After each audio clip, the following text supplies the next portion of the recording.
Je viens d'écouter une histoire où je me suis posé la question exactement. Qu'est-ce qui se passe dans la tête des gens?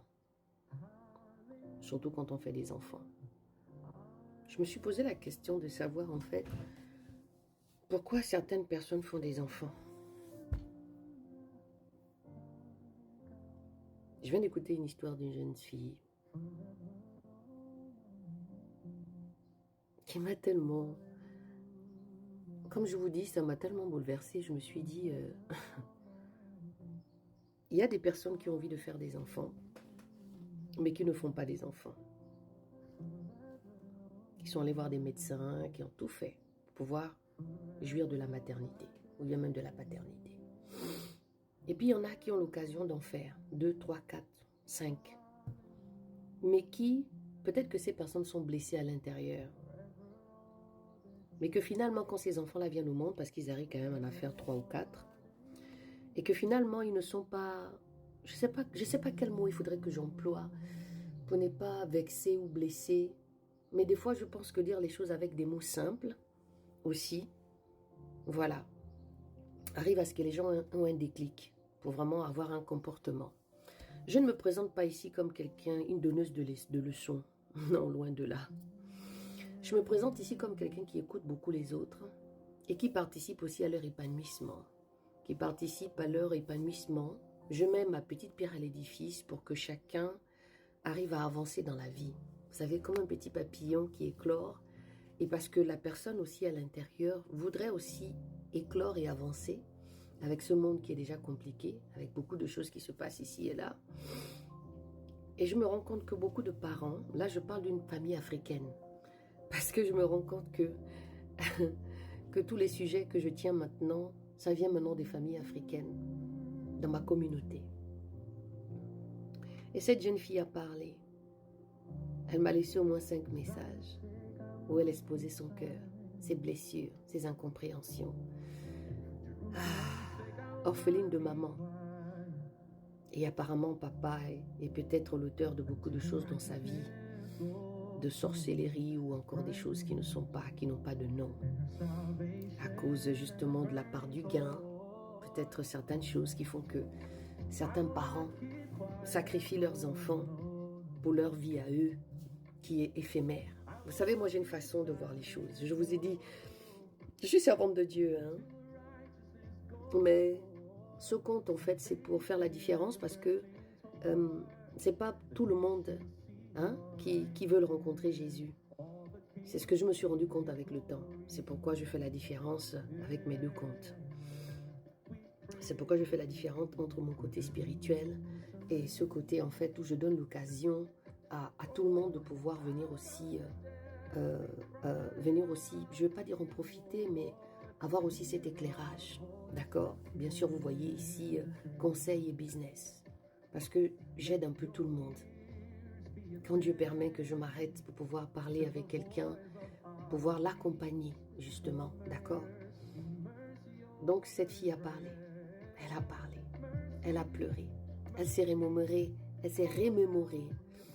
certaines situations. C'est-à-dire qu'on l'a enlevée de son pays pour la ramener en Europe, pour lui faire vivre l'enfer.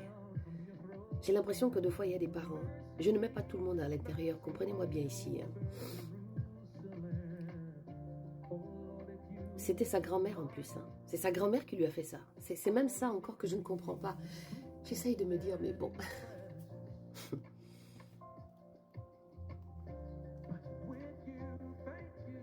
Vous voyez mon silence, c'est parce que j'ai vraiment été touchée. Je suis maman, hein. Donc il y a des choses, quand j'écoute, je me dis, mais qu'est-ce qui ne va pas dans la tête des gens en fait? Pourquoi autant de mal? Je ne changerai pas les gens. Je ne vis pas dans un monde de bisous.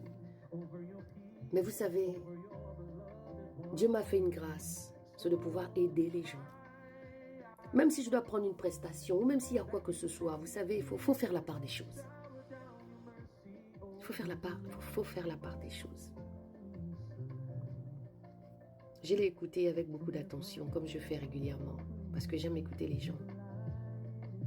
J'aime écouter les gens beaucoup. J'aime prendre le temps de l'écoute et c'est tellement rare aujourd'hui les gens qui écoutent réellement. Je me dis que c'est une grâce de pouvoir écouter son semblable et de comprendre. Et aujourd'hui, il y a beaucoup de jeunes filles qui ont été violées, qui sont dans la souffrance. Parce que je me rends compte que la douleur est quelque chose qui tétanise les gens au jour d'aujourd'hui. Et ça, c'est partout, hein, que ce soit blanc, jaune, rouge.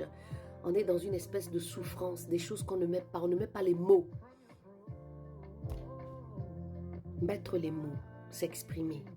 Comme je dis toujours, prendre même un papier, écrire, commencer à ressasser l'enfance jusqu'à autant, l'âge que tu as maintenant, va te permettre à beaucoup de choses. Mais c'est aussi une histoire de volonté, une histoire de rage. Et c'est une fille qui est bourrée de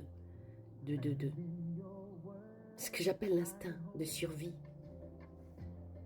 Vous vous rendez compte, quelqu'un qui était dans l'opulence et qui se retrouve comme ça dans la nature aujourd'hui, qui était livré à tout. Comme je dis, hein, il y a des enfants qui ont des histoires, mais des fois quand tu écoutes certaines histoires, tu te rends compte que la personne qui te parle est réelle. Il y en a qui vont inventer des histoires parce que on nous a aussi donné ce discernement de comprendre, de saisir et de ne pas agir à chaud. Je suis là pour t'accompagner. Je suis là pour te conseiller. Je suis là pour ton développement personnel. D'abord dans ta relation, dans ton estime, envers les autres aussi.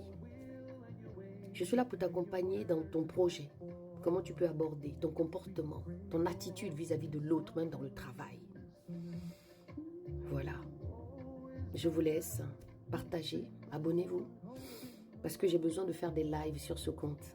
Et j'aimerais que vous vous abonnez au maximum pour que je puisse éventuellement échanger avec vous directement. Parce que dans mon premier compte, ça concerne vraiment que tout ce qui concerne ma foi. Parce que je voudrais que chacun comprenne. Et j'aime bien amener les gens dans une direction pour ne pas vous perdre. Donc, n'hésitez pas d'envoyer vos messages, n'hésitez pas de laisser des commentaires et de partager. Parce qu'il y a des gens qui écoutent et moi je suis là pour vous écouter, de vous accompagner et de trouver des solutions tout simplement pour avoir un petit peu de lueur en fait. Parce qu'on a tous passé des situations où on ne s'est pas sorti parce que peut-être la bonne personne n'était pas. Parce que Dieu peut t'envoyer une bonne personne juste pour te diriger par sa grâce.